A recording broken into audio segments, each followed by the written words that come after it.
జై Shriram. Welcome Monika Shankara YouTube channel. రేపంటే నీ అంగీకారం లేకుండానే నీ శరీరాన్ని వాడుకుంటాను అని చెప్పడం. ఎందుకంటే బలం ఉంది కదా, ఎద్దుకు దున్నపోతుకు కూడా బాగానే బలం ఉంటుంది. ఢిల్లీలో జరిగిన నిర్భయ జ్యోతి సింగ్ గ్యాంగ్ రేప్. ఆ అమ్మాయి ఠాకూర్ కులస్తురాలు. హైదరాబాద్లో రేప్ చేసి కాల్చి చంపిన ప్రియాంక రెడ్డి అనే అమ్మాయి రెడ్డి కులస్తురాలు.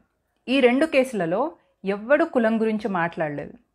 హత్రాస్ మనీషా వాల్మీకి కేసులో అందరికీ కులం కనిపిస్తుంది. ఎందుకు? నిర్భయ కేసులో కానీ ప్రియాంక రెడ్డి కేసులో కానీ బాధితురాళ్ళు పెద్ద కులం వారు, కానీ ముఖ్య నిందితులు ముస్లింలు. నిర్భయ కేసులో జువెనైల్ అని అంటే 18 సంవత్సరాలు నిండలేదని చెప్పి ఒక నిందితుడిని వదిలేశారు. వాడి పేరు మొహమ్మద్ అఫ్రోజ్. వీర్యం శాంపిల్ దొరికితే పోలీసులకు పట్టుపడతామని ఆ అమ్మాయి జననాంగాలలో రాడ్ పెట్టి మరీ పేగులు బయటికి తీశాడు వీడు. జువెనైల్, వాడిని వదిలేసి మిగతా వారికి శిక్ష వేశారు. రేప్ చేయగలిగాక ఇంకా వయసుతో సంబంధం ఏంటి? క్రైమ్ని తుడిచేంత తెలివి ఉందంటే వాడు జువెనైల్ ఎలా అవుతాడు? అసలు వాళ్ళకి డేట్ ఆఫ్ బర్త్లు సరిగ్గా ఉంటాయా? 1-2 సంతానం ఉంటే ఏ సంవత్సరం పుట్టారో కరెక్ట్గా చెప్పొచ్చు. ప్రియాంక రెడ్డి కేసులో ముఖ్య నిందితుడు మొహమ్మద్ పాషా.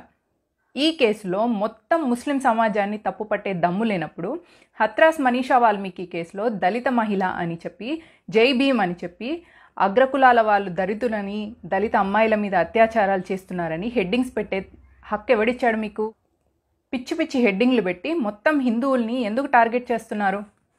టేక్ లక్ష్మి SC/ST సామాజిక వర్గానికి చెందిన స్త్రీ. రేపిస్టులు షేక్ బాబు, షేక్ షోబుద్దీన్, షేక్ ముగ్ధం. వీళ్ళది రేప్ జిహాద్ కాదా? ఈ కేసుకి ఎందుకు అంత పబ్లిసిటీ రాలేదు? మరి అదే యూపీలో హత్రాస్ దగ్గరే ఉన్న బలరాంపూర్ అనే గ్రామంలో మళ్ళీ ఒక దళిత అమ్మాయిని షాహిద్, సాహిల్ రేప్ చేసి చంపేశారు. అక్కడ ఇంత నిరసనలు ఎందుకు కనిపించట్లేదు? అక్కడికి మీడియా ఎందుకు వెళ్ళట్లేదు? ఈ మేధావి వర్గం బలరాంపూర్ కేసుని ఎందుకు నిలదీయట్లేదు? అక్కడికి ప్రియాంక వాద్రా ఎందుకు వెళ్ళలేదు? అక్కడికి రాహుల్ గాంధీ ఎందుకు వెళ్ళలేదు?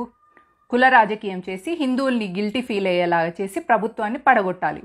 అక్కడ ఉంది బీజేపీ ప్రభుత్వం కదా, ఎక్కడ హిందువులంతా యునైట్ అవుతారో అని భయం. ఒకవేళ రేప్లు ఒక కులం అమ్మాయిల మీద బాగా జరుగుతున్నాయని స్టాటిస్టిక్స్ చూపిస్తే రేపిస్టులలో మెజారిటీ శాంతి కాముకులే ఉన్నారు. ఆ స్టాటిస్టిక్స్ చూపించే దమ్ము ఎవరికి లేదెందుకు? పోస్ట్ కార్డ్స్ న్యూస్ స్టాటిస్టిక్స్ ప్రకారం మొత్తం రేప్ కేసులు 84,374 అయితే అందులో నిందితులు 81,000 మంది ముస్లింలు అని చెప్తుంది. ఇది మాట్లాడే దమ్ము లేనప్పుడు రేప్లో కులం చూసే హక్కు ఎవడిచ్చాడు మీకు? రేప్ జిహాద్ అనే పదం ఇంటర్నెట్లో ఊరికే రాలేదు, నిప్పుంటేనే పోగొస్తుంది. కులం, మతం, ఆస్తి, అంతస్తు పక్కన పెడితే భూమి మీద ఉన్నది స్త్రీ పురుషుడు. రేప్ చేసిన వాడు మగాడు కాదు, మగాడు రూపంలో ఉన్న ఒక మృగం. అందుకే రేప్ జరిగింది స్త్రీ మీద, చేసింది మనిషి రూపంలో ఉన్న ఒక మృగం. రేపిస్టులందరికీ కఠిన శిక్షలు వేయండి. నిర్భయ కేసులో జువెనైల్ అని చెప్పి మొహమ్మద్ అఫ్రోజ్ని వదిలిపెట్టినట్టు ఎవడిని వదిలినా పూర్తి న్యాయం జరగనట్టే. అసలు నిర్భయ కేసులో మొహమ్మద్ అఫ్రోజ్ని వదిలిపెట్టేసి వాడిని రీహాబిలిటేషన్ సెంటర్ కింద, రీహాబిలిటేషన్ యాక్టివిటీస్ కింద వాడికి ట్యాక్స్ పేయర్స్కి లక్షల డబ్బులు వాడి మీద ఖర్చు పెడుతున్నారు. అంటే నిర్భయ జ్యోతి సింగ్కి సరైన న్యాయం జరగలేదు అని అన్నట్టు.